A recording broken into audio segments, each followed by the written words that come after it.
Hello বন্ধুরা, সোমা রান্নাঘরে সবাইকে শুভেচ্ছা। আজকে দেখো একটা রান্না তোমাদের সাথে শেয়ার করছি বানানো। এই দেখো ঘি রোস্টেড আন্ডা, মানে ঘি রোস্টেড এগ। আগে ওটার মধ্যে একটু ঘি ঢেলে দিতে হবে কড়াইটার মধ্যে। খুব সহজ, কিন্তু খেতে এত মানে টেস্ট হয় জিনিসটা। বেশি তেল মশলাও লাগে না। এটার জন্য ঘিটা আগে কড়াইতে দিলাম, আর ডিমটা একটু সেদ্ধ করে রেখেছি। ডিমগুলো সেই সাথে কয়েকটা বিটের চপও ভেজেছি রাতের জন্য। ডিমটা আগে সিদ্ধ করে নিয়েছি, তারপর ঘিটা গরম হলে ধীরে ধীরে ডিমটা ছেড়ে দিচ্ছি এটার মধ্যে। এটাতে তেল দেবো না, তেল ছাড়া রান্না হবে। একটু দিতে দিতে পারি, তোমাদের ইচ্ছে হলে তোমরা দিতে পারো, না দিলেও অসুবিধা নেই। সাদা সাদা থাকে, ওটাও দেখতে ভালো লাগে। তাই আমি একটু দিয়ে দিলাম হলদি। আর ডিমটা তো লবণ দিয়ে সেদ্ধ করেছি, তো একটু নুন দিয়ে দিই। এরকম করে ডিমটা কেটে নিতে হবে। কেটে নিয়ে করলে ভেতরে ডিমের ভেতরে মানে ঘিয়ের গন্ধটা খুব টেস্ট লাগে। তখন এরকম হালকা হালকা ভেজে নিতে হবে, বেশি কড়া করে ভাজতে হবে না, হালকা ভেজে উঠিয়ে নিতে হবে। আজকে তোমাদের সাথে ভিডিওটা বানাচ্ছি, হয়তো একটু ভুল ত্রুটি হতে পারে, সেটা তোমরা দেখে নিও। এক হাতে ভিডিও করছি, আবার এক হাতে রান্নাও করছি।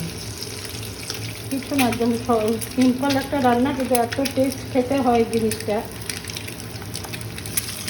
এটা আমার ছেলে একবার বানিয়ে খাইয়েছিল, বলে মা দেখো, ও বাইরে থাকে তো ওর মতন করে ও বানিয়েছে, বলে একবার তুমিও বানিয়ে দেখো। তো আমি বানিয়েছি অনেকবারই, কিন্তু তোমাদের সাথে আর ইয়ে করতে পারিনি। যে ডিমটা একটু ভেঙে গেলে তাতে অসুবিধা নেই, ওটা মশলাতে ভালোই লাগে ভেঙে খেতে। কত ডিম আছে, হালকা করে সবগুলো একদম ভেজে নিচ্ছি। বারবার বলছি আমি ক্যামেরা এক হাতে নিয়ে করছি, এক হাতে রান্না করছি। যদি একটু অসুবিধা হয় তোমরা সেটা অ্যাডজাস্ট করে নিও।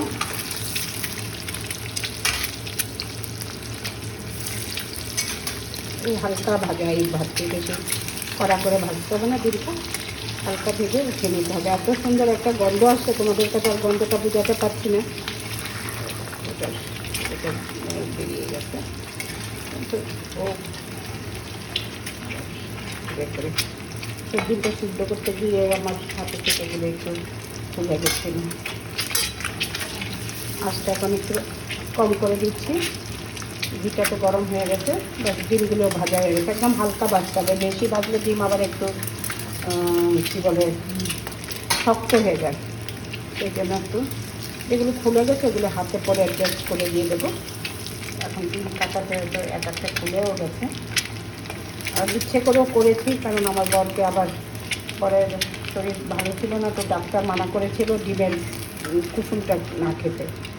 বলে হার্টের রোগীদের নাকি ডিমের কুসুমটা ভালো না। এর জন্য আরও কেটে দিয়েছি যে ওনাকে উপর থেকে উঠিয়ে ওভাবে দিয়ে দেবো। অল্প একটু ভিজিয়ে করেছি, দেখো তোমরা জিনিসটা। ধীরে ধীরে আবার ডিমটা ছেড়ে দেবো। মশলাটাকে ভেজে নিই একটু।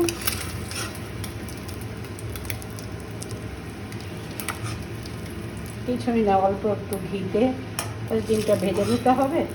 আর কিচ্ছু না, ফোড়ন দিতে হবে না, কিছু করতে হবে। এ দেখো পেস্টটা বানিয়েছি, এটা হচ্ছে রসুন, শুকনো লঙ্কা আর টমেটো, আর আর কিছু দিই নেই। এই তিনটে দিয়ে মশলাটা বানিয়েছি। এখন ঘিটাতে মশলাটা দিয়ে দেবো। মশলাটা এত সুন্দর হয়েছে, মানে গন্ধটা তোমরা যদি মানে তোমাদের যদি করতে পারতাম গন্ধটা, তাহলে বুঝতে পারতে গন্ধটা এত সুন্দর এসছে। এটা একটু নুন দিলাম, হলুদ আর দেবো না, হলুদটা একবারই দিয়েছি। এটা হয়ে গেলে নুন আর একটু চিনি দিলাম, সেই সাথে দিলাম একটু কাশ্মীরি লঙ্কার গুঁড়ো, তাহলে কি কালারটা খুব ভালো আসবে এটার। তোমরা দেখতে পাচ্ছ কিনা আমি তো জানি না, আমি ভিডিওটা ধরে ধরে করছি। আর সেই সাথে একটু গরম মশলাও কম লাগে, তেলও কম লাগে। এবার একটু ভেজে নিয়ে মশলাটা, তারপরে একটু অল্প একটু গ্রেভি দিতে পারো, যদি গ্রেভি দেওয়া থাকে বেশিও দিতে পারো, কমও দিতে পারো। আমি একটু গা মাখাই করবো, আমি বেশি আর করবো না। এটার মধ্যে বেশি একটা ঝোল দেবো না। মশলাটা ফুটে যাচ্ছে, এবারে কাশ্মীরি লঙ্কার গুঁড়োটা দিলে কী হয়, কালারটা ভালো হয়। একটু জল নিয়ে পেছন থেকে তাহলে ওই এটা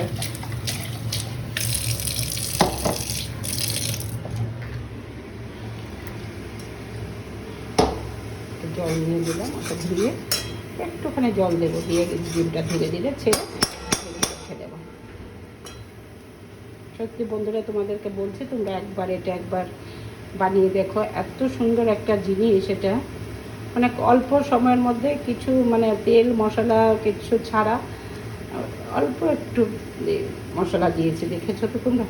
দুটো শুকনো লঙ্কা, টমেটো বেশি ছিল ওটার মধ্যে, আর সেই সাথে একটুখানি একটা শুকনো লঙ্কা দিয়েছিলাম, আর রসুন দিয়েছি 4-5টা, আর সেই সাথে একটু কাশ্মীরি লঙ্কার গুঁড়ো লাস্টে দিলাম, আর রসুন দিলাম।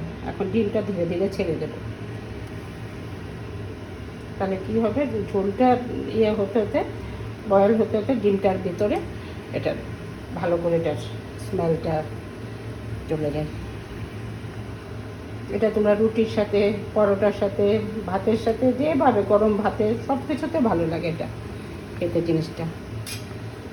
আমার তো একটু ভেঙে গেছে, তোমরা একটু সাবধানে করো, আসলে কাটতে গিয়ে একটু ভেঙে গেছে। অ্যাকচুয়ালি কি আমার ঘরে এত আবার মানে বায়না করে না, আমার বর আমার বাচ্চারা বলো যা রান্না করে দেয় ওদের সেটাই ভালো লাগে, ওদের এত আবার বায়না নেই খাওয়ার জন্য যে এটা এইভাবে বানাতেই হবে, করতে হবে, এরকম না।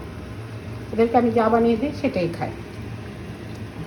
আমার বর তো এখন মানে এমন হয়েছে কি বলবো, উনি এখন আমার রান্না ছাড়া আর খেতেই চায় না। আমার হেল্প করার জন্য আছে, কিন্তু ও এসে হেল্প করবে, কিন্তু বানাতে আমাকেই হবে।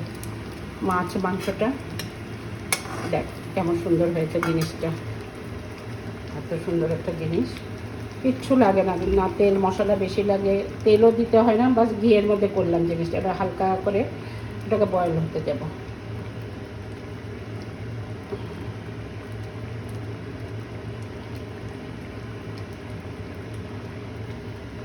আরেকটা জিনিস শেয়ার করছি, এখন ওইটা মানে মেয়ে বানিয়ে রেখেছে, এটা হচ্ছে ফ্রিজে রাখা আছে, এটা হচ্ছে চুস্কি। এটা আমাদের এখানে এটাকে আরও মানে বরফটা বের করে হাতে করে তারপর গ্লাসের মধ্যে চেপে চেপে চুস্কি বানাবে ও।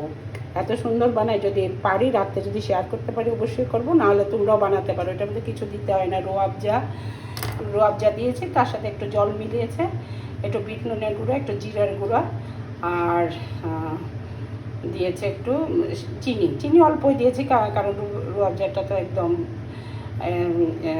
মিষ্টি থাকে, সেই জন্য মিষ্টিটা কম দিয়েছি। এটাকে এখন বরফ করে একদম বরফের এইগুলো উঠিয়ে আস্তে আস্তে ওটাকে মুঠো মুঠো করে গ্লাসে রেখে তারপর উপর থেকে আবার জলটা ঢেলে দেবে। এটা হচ্ছে চুস্কি। আজকে কেমন হয়েছে, আর সেই সাথে বানিয়েছে একটা নিরামিষ সবজি, সব সবজি দিয়ে। ওই দিন দেখেছিলাম কুমড়োর ডাঁটা এনেছে, ও দিয়ে সব পাঁচমিশালি করেছি। আর এটা হচ্ছে বিটের বরাক বাড়ে বেজেছে, আর এই দেখো ডিমটা এখন কত সুন্দর হয়েছে। যত সুন্দর কালার হয় তেমন দেখতেও যেমন হয়, খেতেও তেমনই ততটা ভালো হয়। একটা লাইক কমেন্ট শেয়ার আর সাবস্ক্রাইব আর ফলো করো অবশ্যই আমাকে, আর বলো কেমন হয়েছে, কমেন্ট তো অবশ্যই করো।